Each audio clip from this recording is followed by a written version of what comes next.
Hi, I'm Freddie. You might remember me as the guy who got fooled by a gold digger girlfriend. If you missed the first part, please click here to watch it. In that part, I told you how I found out this bitter truth about my girlfriend that I loved so much. Finding this out while I was about to surprise her on her birthday was heartbreaking. That day, I'd overheard her making fun of how she tricked me into thinking that she likes me while in fact she was only putting up with me for my money. I mean, my parents' money. I'm only 18. Anyway, to say the least, I was devastated and miserable. I couldn't believe that the girl I was in love with and thought of as my future wife was in fact very shallow and materialistic.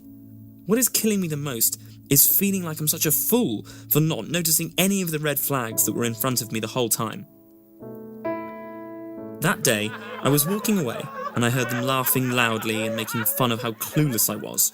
I went back home, feeling distressed, and kept trying to comprehend how she could pull such an act on me with dazzling proficiency. The more I thought about it, the more angry I became. But unfortunately, I somehow still felt that I loved her. Despite learning that she's someone different from who I thought she was, my feelings for her just couldn't change that easily. And I kept thinking of what will happen to me if I break up with her and how much I'm going to miss her eyes, her smile, her voice, and everything about her. However, I wasn't going to be weak because I couldn't allow her to control me any longer. I felt hurt and wished I could talk to someone, but I decided against it. I mean, I wasn't ready to be humiliated for being so simple-minded in front of anyone anymore. I've had my share from my beloved girlfriend, and I don't want to be the victim. Meanwhile, I didn't say anything to Emma.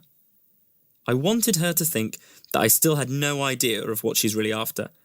That is why I wasn't going to break up with her and give her the easy way out. Instead, I needed to give her a taste of her own medicine. So I decided to drastically change the way I treated her. Since she was whining about the way she puts up with my personality and how she can barely stand me, I was about to give her an even bigger challenge to put up with. As a start, I sent her a happy birthday text after a day had passed, saying, "Happy birthday, sorry I forgot, haha." And when I saw her, she was expecting a big gift from me, which of course she wasn't going to get. Instead, I told her that I got her something sentimental, and I gave her a flower that I had picked from our backyard, and the look on her face was priceless. She was so confused and mad. I asked her what was wrong, and she couldn't say a word. I then told her that I knew that our love went beyond material things, and that's why I got her something simple to express my feelings. Emma looked at me like she was about to kill me, and with a fake tone, she said, "Thank you, baby." Seeing her upset felt uneasy, and I found myself sometimes wishing it was just a bad dream that will end, so that I can stay with her forever. I really did love her. Despite this, I convinced myself that I should go on with my plan for my own good. I started to treat her very poorly, or let's just say treating her the way she deserved.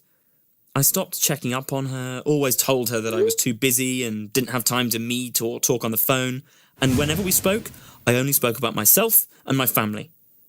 However, what made her angry the most was that I stopped buying her expensive gifts. I played it smart, and I kept her thinking that I will buy her the things she asked for. I told her yes to everything she wanted, but never actually bought it. This played its role in keeping her hopeful so that she would stay with me, and it worked.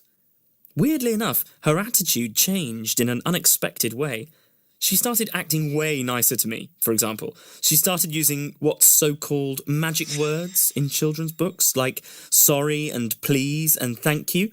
She even started to care about how I was and what I was up to, which made me still feel like I have feelings for her. But the truth was that Emma thought to herself that I'd lost interest in her and she was desperate to earn it back, and that's why she acted that way. But to her misfortune, I was as cold as ice, and I didn't give her the attention she was thirsty for. At some point, I felt like I was satisfied with how things were going, as I was wasting her time with me, and she was putting up with everything thinking she is getting something materialistic in return. By then, I could also see that Emma wasn't the girl for me, and being in love with her was crazy on my part, and to be honest, I'd had enough of her, and didn't really want to see her anymore. Therefore, I decided to set up a plan that will surely make her disappear in a heartbeat. I told her that I was going to take her away for the weekend to my father's hotel. I informed her that many high-profile people will be there because it's a fancy party. I highlighted the word fancy and told her that she should look as graceful as possible. You have to see Emma's face. She was too excited to hear that and started to get herself ready for the big event. She packed all kinds of expensive stuff that I got her, dresses, jewellery, shoes and more. When Emma arrived to the hotel, she looked very impressed with how fancy it looked. But what she didn't know is that it was the moment I was going to make her feel sorry for using me. I asked the hotel service to take the bags to the room and told Emma that we needed to talk. She looked a bit puzzled, but she agreed. The first sentence I said completely left her in shock. "Emma, I'm not going to buy you anything anymore." But then she asked why. Oh, I was waiting for that question. I then told her that I knew all about her using me for the money and that I will end everything between us. Emma frowned and said, "All right, Freddie, there may be some truth to that, but my feelings changed for you after a while. I became very attracted to you. I wanted your attention so badly, and I kept thinking about you the whole time. It's like I suddenly started to fall hard for you." I looked at Emma and told her that I'm afraid that she won't stay with me much longer because I'm breaking up with her. And I added, "Not only that, Emma, you're also not getting your bag back, since everything you have in that bag is what I bought for you with my money, and you obviously do not deserve it." By then, Emma was sobbing with tears and said, "I'm really sorry, Freddie. I don't care about the bag or the money. You can take it. I really love you and want to be with you. Please, let's forget the past." To be honest, hearing these words from her made me feel something that I had never felt in my life.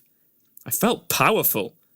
The more she begged me to stay with her, the more I lost interest. And I thought to myself, she felt exactly like I did when I was running after her all these months. I guess we're not that different after all. At that moment, all my anger disappeared, and I looked at her with pity and realised that what she did was out of human nature to want what we don't have. And I understood how childish it was to take her bag as stupid revenge. She taught me an important lesson that was more valuable than the few $1,000s I'd spent on her. After all, in the end, I was sitting in my dad's hotel, and a few $1,000s meant nothing to me. So I decided to give her the bag back and even thanked her, because what she did just made me a man. Sometimes the best way to obtain something is not by trying too hard, rather to simply let it go.